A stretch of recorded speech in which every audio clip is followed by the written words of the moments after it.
Dear Mr. Winston, from When I Went to the Library, by Ken Roberts. Selection illustrated by Andy Hammond. Essential question: what are some different ways to do research?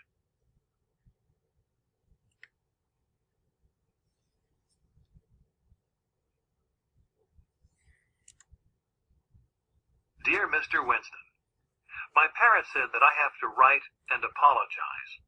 Dad says he is going to read this letter before it's sent, and that I'd better make sure my apology sounds truly genuine. So, I am truly, genuinely sorry for bringing that snake into the library yesterday. My parents say that what I did was wrong, even though the cardboard box was shut most of the time, and there was no way that snake could have escaped if you hadn't opened the box and dropped it on the floor. My parents say it's my fault for having brought that snake into the library, and I truly, genuinely apologize. But I still don't know how I was supposed to find out what kind of snake I had inside that box without bringing the snake right into the library so I could look at snake pictures, and then look at the snake and try to find a picture that matched the snake.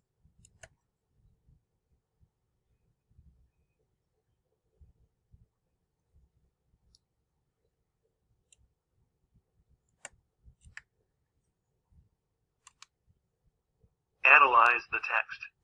Understanding characters. Does Kara seem truly, genuinely sorry? What words and actions of hers indicate her feelings?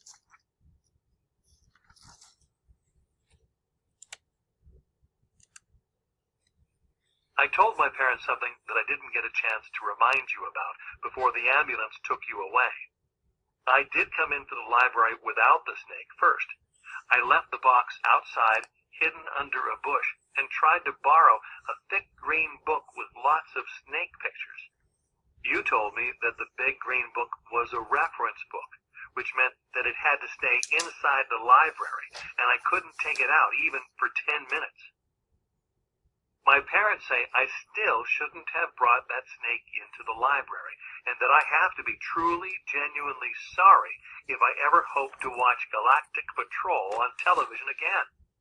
My parents picked Galactic Patrol because it's my favorite show, although I'm not sure what not watching a television program has to do with bringing a snake into the library. The people at the library say you hate snakes so much that you won't even touch a book with a picture of snakes on the cover, and that is why you won't be back at the library for a few more weeks. If you want, you could watch Galactic Patrol. It's on at 4 p.m. weekdays on Channel 7.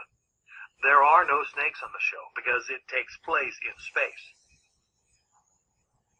Did the flowers arrive? Dad picked them out, but I have to pay for them with my allowance for the next 2 months. The flowers are proof that I am truly, genuinely sorry for having brought that snake into the library. I hope the people who work at the library find that snake soon. Did they look under all the chairs?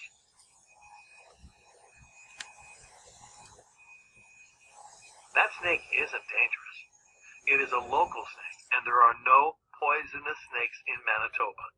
The people at the library say you know that too, because that was one of the reasons you decided to move here. I bought that snake from a friend.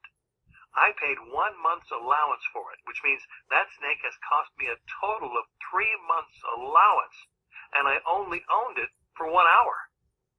Mom says I don't have to tell who sold me that snake, so I won't tell you either, because Dad says he is going to read this letter. Besides, I don't want you to be mad at anyone else when I am the one who brought that snake into the library yesterday. I am truly, genuinely sorry. I want you to know that I didn't plan to show you that snake. I didn't mean to scare you at all. I knew where the big green snake book was kept.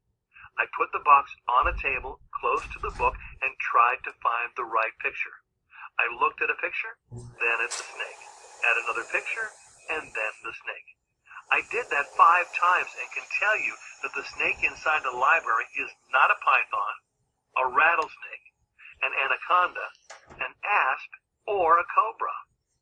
Anyway, I was surprised when you wanted to see what was inside the box because I didn't ask for any help, and there were plenty of people in the library who did need help.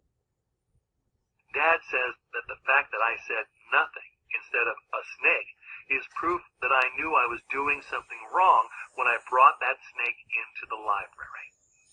I am truly, genuinely sorry, even though my friend Jake Lambert promised me that the snake I bought from him is perfectly harmless.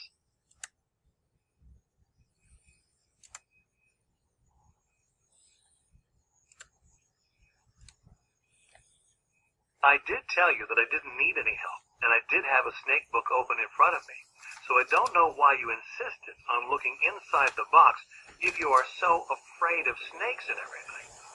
I don't know why you picked up that box before opening a flap either. If you had left the box on the table, and maybe even sat down next to it, then maybe the box would have been all right when you screamed and fainted.